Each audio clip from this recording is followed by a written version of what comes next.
Hello friends, आज के lecture में डिस्कस करेंगे Java static keyword. So definition में चलते हैं। The static keyword in Java is used to indicate that a particular field, method और block belongs to the class rather than instances of the class।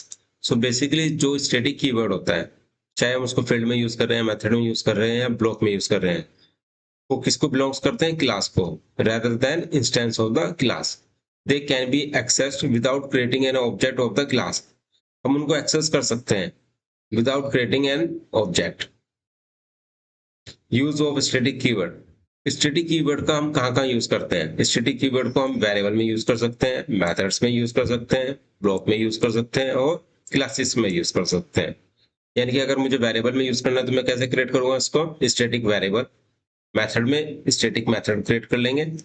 अगर blocks create करना है तो static blocks, और classes create करनी है तो static class.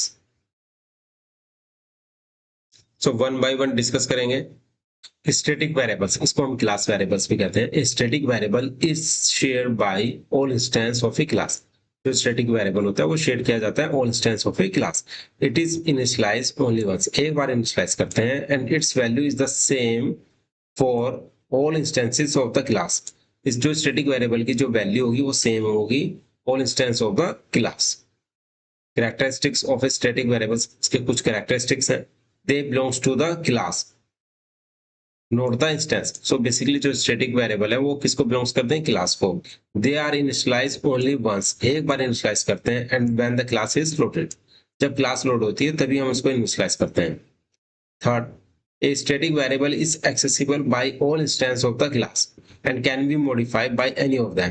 किसी भी इंस्टेंस के द्वारा हम इसको मॉडिफाई कर सकते हैं। इस पिक्चर में आप देख सकते हैं एक स्टैटिक वेरिएबल है, स्टैटिक काउंट इक्वल टू 1। अगर हम उसको एक्सेस करेंगे ऑब्जेक्ट 1 क्रिएट करके, तो उसकी वैल्यू क्या प्रिंट होगी? 1 होगी, यानी कि मेमोरी के अंदर क्या रहेगा? 1 रहेगा। अब हम क्या करते हैं, उसमें एक इंक्रीमेंट कर देते हैं वैल्यू को, और ऑब्जेक्ट 2 क्रिएट करते हैं तो उसकी वैल्यू क्या आ जाएगी? 2 आ जाएगी। तो यानी कि मेमोरी में क्या अपडेट हो जाएगा? 2। अब हम क्या करते हैं, एक वैल्यू और इंक्रीमेंट कर देते हैं, उनकी वैल्यू कितनी हो गई? 3 हो गई। तो इसको एक्सेस करेंगे ऑब्जेक्ट 3 के थ्रू, तो उसकी क्या होगी? वैल्यू 3, यानी कि मेमोरी के अंदर क्या अपडेट हो गया? 3 हो गया। सो now let's see on the code. एक फाइल क्रिएट कर लेते हैं, स्टैटिक कीवर्ड डॉट जावा। इसके अंदर हम क्लास बना लेते हैं, public class static keyword curly braces. इसके अंदर एक मेथड बना लेते हैं जिसको हम एंटी पॉइंट फंक्शन कहते हैं, पब्लिक स्टैटिक वॉइड में, और इसके अंदर पैरामीटर पास कर देते हैं स्ट्रिंग एरे आर्गुमेंट्स। ये करने के बाद कर्ली ब्रेसेस, एक क्लास क्रिएट कर लेते हैं इसके ऊपर, क्लास एम्प्लॉय कर्ली ब्रेसेस। इसके अंदर हम एक स्टैटिक वेरिएबल क्रिएट करते हैं, count. Static int count equal to 0 semicolon. ये करने के बाद इसका कंस्ट्रक्टर क्रिएट करते हैं, एम्प्लॉय कर्ली ब्रेसेस, और यहाँ पर हम क्या करते हैं, कंस्ट्रक्टर में काउंट की वैल्यू को इंक्रीमेंट कर देते हैं, काउंट प्लस प्लस। ये करने के बाद हम क्या करेंगे, पब्लिक स्टैटिक वॉइड में चलते हैं, यहाँ पर एम्प्लॉय क्लास का ऑब्जेक्ट क्रिएट करते हैं, employee emp1 equal to new employee semicolon. ये करने के बाद इसका एक ऑब्जेक्ट हमने क्रिएट कर लिया है, एक और ऑब्जेक्ट क्रिएट कर लेते हैं, emp employee emp2 equal to new employee semicolon. एक और ऑब्जेक्ट क्रिएट कर लेते हैं, emp3 equal to new employ. यानी कि हमने 3 ऑब्जेक्ट क्रिएट किए। अब हमें क्या करना है, काउंट की वैल्यू कितनी होगी, तो कैसे करेंगे इसको?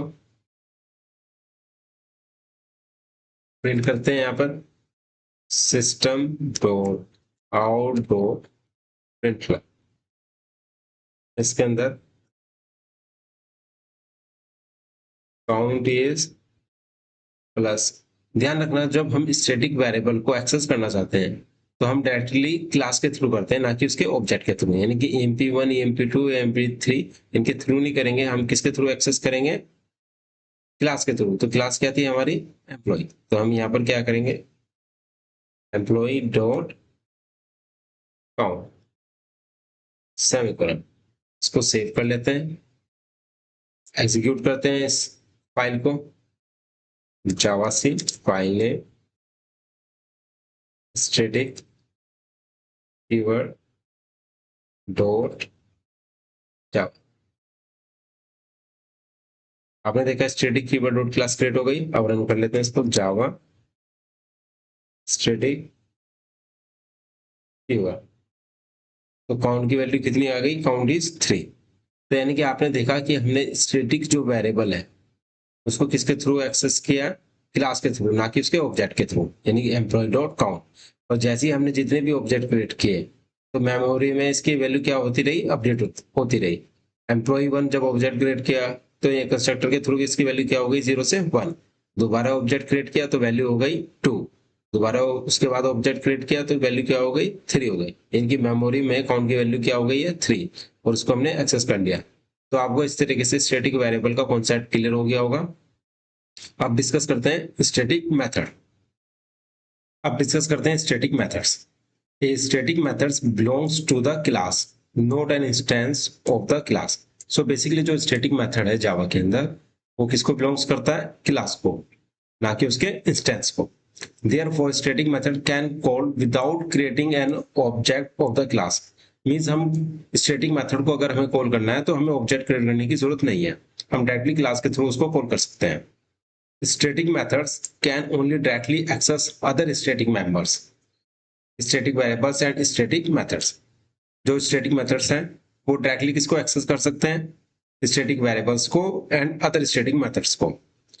They cannot access instance variable और इंस्टेंस मेथड डायरेक्टली। सो बेसिकली जो इंस्टेंस वेरिएबल है, इंस्टेंस मेथड है, उनको डायरेक्टली एक्सेस नहीं कर सकते। वो सिर्फ डायरेक्टली एक्सेस किसको कर सकते हैं? स्टैटिक मेथड और static variable. Characteristics of static methods. So discuss करते हैं characteristics. They can be called using the class name, class name dot method name. Means आपने कोई स्टैटिक मेथड क्रिएट किया हुआ है और अगर आपको उसको एक्सेस करना है तो आप कैसे एक्सेस करेंगे? Class name dot method name, ना कि उसका ऑब्जेक्ट क्रिएट करके ऑब्जेक्ट से कॉल करेंगे। Second, they can't access instance variable और instance methods.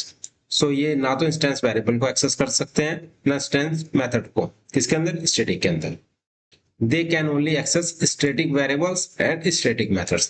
ये सिर्फ static variables को और static method को ही एक्सेस कर सकते हैं। एग्जाम्पल देखते हैं। यहाँ पर एक क्लास क्रिएट की है, क्लास मैथ कैलकुलेशन। इसके अंदर एक मेथड बनाया static int add, जिसके अंदर हमने दो पैरामीटर पास किए, इंट ए एंड बी, और रिटर्न क्या कर रहे हैं? ए प्लस बी। अब इस क्लास को हम क्या करेंगे? क्लास जो मेन है हमारी उसके अंदर पब्लिक स्टैटिक वॉइड मेन के अंदर इस क्लास के फंक्शन को कॉल करेंगे। कैसे? Math calculation dot add. आपने देखा मैंने मैथ कैलकुलेशन का ऑब्जेक्ट तो क्रिएट नहीं किया, डायरेक्टली उसको कॉल कर लिया। कैसे? मैथ कैलकुलेशन मतलब class name dot method name dot add 50, 20। तो इसका आउटपुट क्या आ गया है? 70। तो इस तरीके से हम स्टैटिक मेथड को डायरेक्टली एक्सेस करते हैं, किसके थ्रू? क्लास के through. So now let's see on the code. यहाँ पर मैंने क्या किया होता है? स्टैटिक वेरिएबल का आपको एग्जांपल बता दिया था। अब मैं यहाँ पर स्टैटिक मेथड का एग्जांपल आपको बताऊंगा। तो आपने देखा यहाँ पर एम्प्लॉय क्लास के अंदर एक हमने वेरिएबल क्रिएट किया होता static int count equal to 0। तो हम यहाँ पर क्या करेंगे? एक मेथड बना लेंगे स्टैटिक मेथड,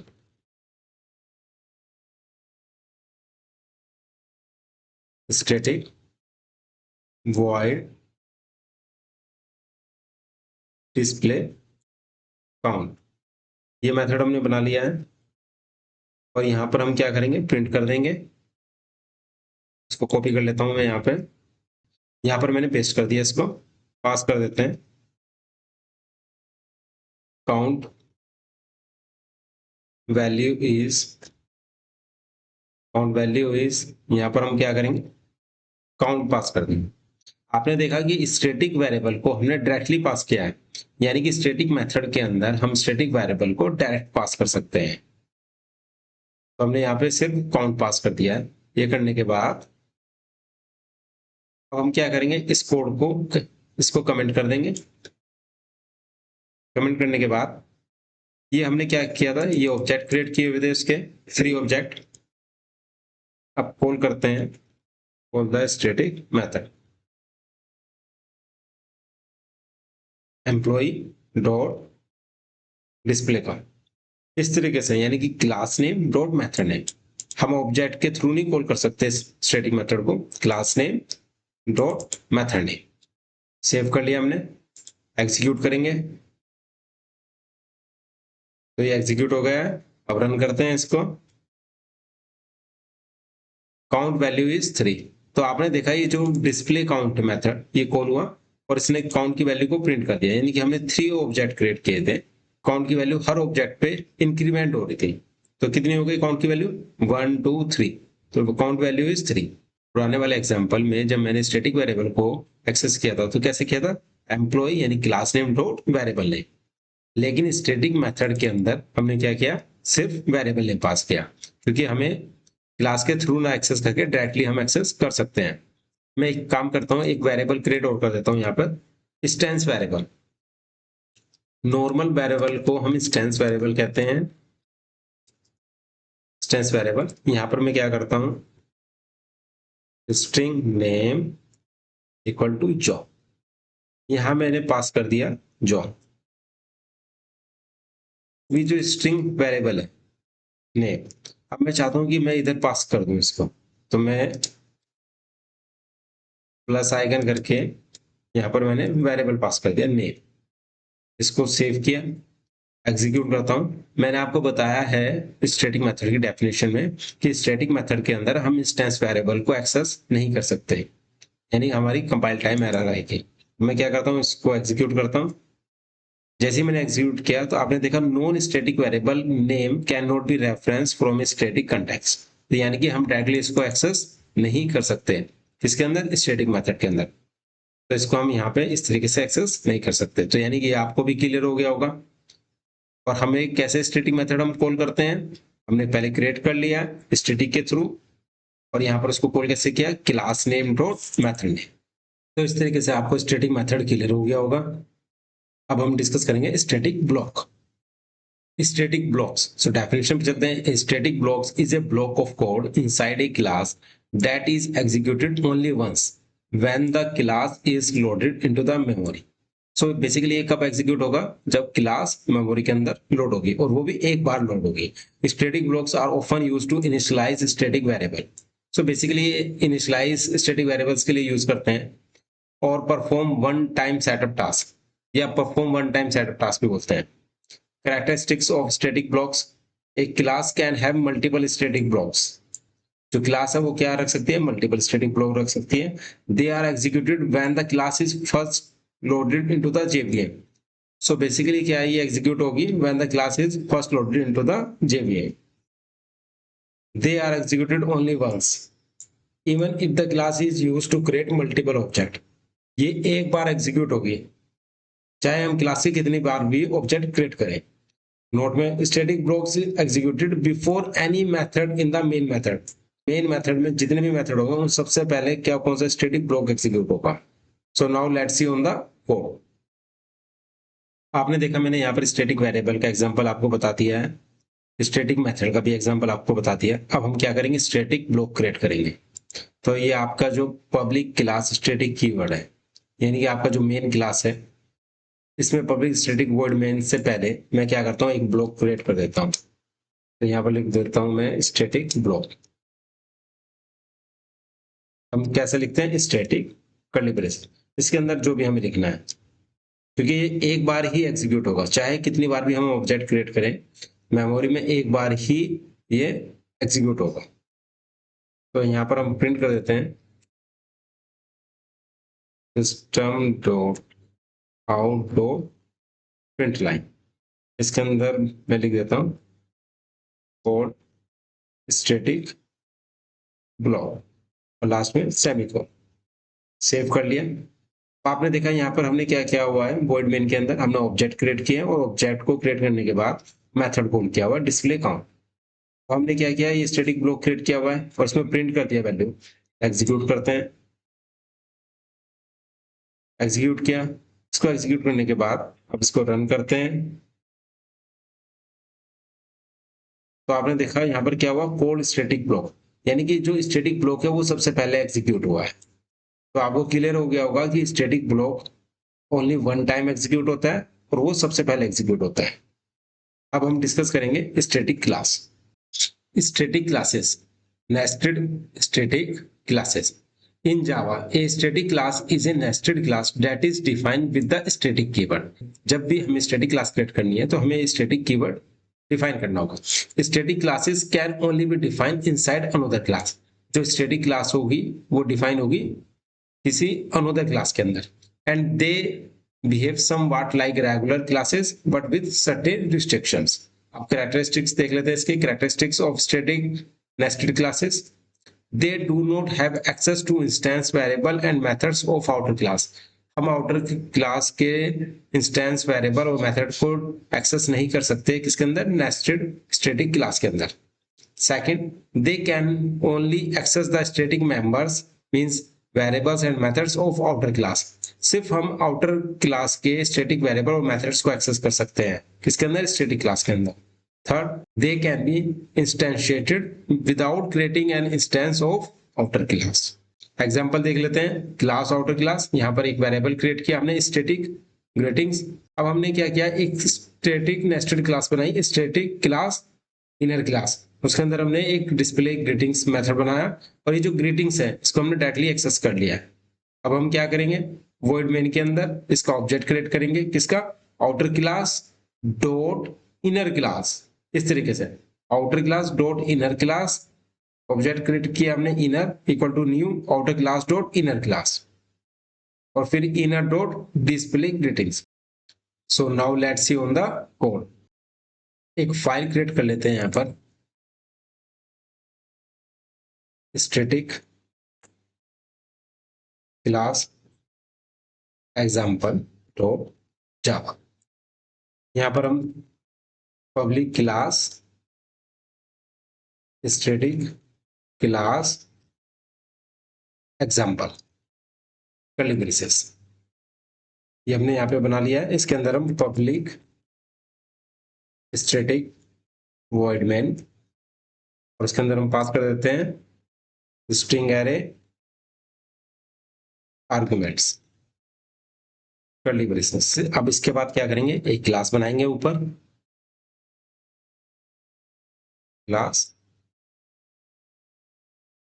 आउटर क्लास बना लेते हैं। इसके अंदर हम एक वेरिएबल बना लेंगे static string greetings equal to hello friends semicolon. ये करने के बाद अब यहां पर हम क्रिएट करेंगे स्टैटिक नेस्टेड क्लास। मैंने आपको बताया कि हम जो स्टैटिक क्लास क्रिएट करते हैं वो किसी दूसरी क्लास के अंदर क्रिएट करते हैं। तो कैसे, हमने एक क्लास बना ली है आउटर क्लास, अब इसके अंदर हम बना रहे हैं स्टैटिक क्लास। तो कैसे बनाएंगे, स्टैटिक क्लास और यहां पर हमने इसको बना दिया इनर क्लास। नाम आप कुछ भी डिफाइन कर सकते हैं। यहाँ पर हमने एक मेथड बना लेते हैं डिस्प्ले ग्रीटिंग्स। ये डिस्प्ले ग्रीटिंग्स हमने मेथड बनाया है यहाँ पे। अब हम इसमें प्रिंट करेंगे system dot out dot print line. इसके अंदर हम क्या पास कर देंगे, ग्रीटिंग्स। आपने देखा मैंने जो वेरिएबल क्रिएट किया था वो स्टैटिक वेरिएबल था और यहाँ पर हम क्या पास कर रहे हैं, इस वेरिएबल को डायरेक्टली पास कर रहे हैं इसके अंदर जो चाइल्ड जो हमने इनर क्लास बनाई है उसके अंदर डिस्प्ले ग्रीटिंग्स मेथड के अंदर। ये करने के बाद ये जो हमने क्लास बनाई है आउटर क्लास, अब हम इसका क्या करेंगे, ऑब्जेक्ट क्रिएट करेंगे। कैसे, आउटर क्लास डॉट, जब भी हमें क्रिएट करेंगे कैसे करेंगे, आउटर क्लास जो हमारी मेन जो हमारी आउटर क्लास होगी उसके बाद जो स्टैटिक क्लास होगी, outer class dot inner class यहाँ पर ऑब्जेक्ट क्रिएट कर लेते हैं, OBJ object equal to new, और फिर हम क्या करेंगे, outer class dot inner class. तो आपने देखा इसका थोड़ा सा ये डिफरेंट वे है स्टैटिक क्लास को यूज करना जावा के अंदर। इसको हम स्टैटिक नेस्टेड क्लास भी बोलते हैं। तो आपने देखा मैंने कैसे क्रिएट कर रहा हूँ इसका object, outer class dot static class यानी outer class dot inner class, object create किया new outer class dot inner class. इसको करने के बाद ये जो हमारा ऑब्जेक्ट है, ऑब्जेक्ट डॉट डिस्प्ले ग्रेटिंग्स, इसको हमने क्या किया, कॉल कर लिया मेथड। सेव कर लेते हैं। अब इसको सेव करने के बाद फाइल को एग्जीक्यूट करते हैं, javac file name static class example dot Java. तो आपने देखा यहाँ पर एक static class example class create हो गई। अब रन कर लेते हैं इसको, जावा स्टैटिक क्लास एग्जाम्पल। तो क्या प्रिंट हो गया यहाँ पर, हेलो फ्रेंड्स हो गया। तो इस तरीके से हम स्टैटिक क्लास को यूज कर सकते हैं जावा के अंदर। तो ये आपको कॉन्सेप्ट क्लियर हो गया होगा। तो आपने देखा कि इस तरीके से हमने स्टैटिक क्लास को का भी एग्जांपल आपको बता दिया है, यानी कि मैंने static variables, static method, static block and static class कैसे यूज करते हैं जावा में, वो पूरी मैंने डिटेल्स में आपको बता दिया है। So kindly subscribe my YouTube channel. Thank you so much.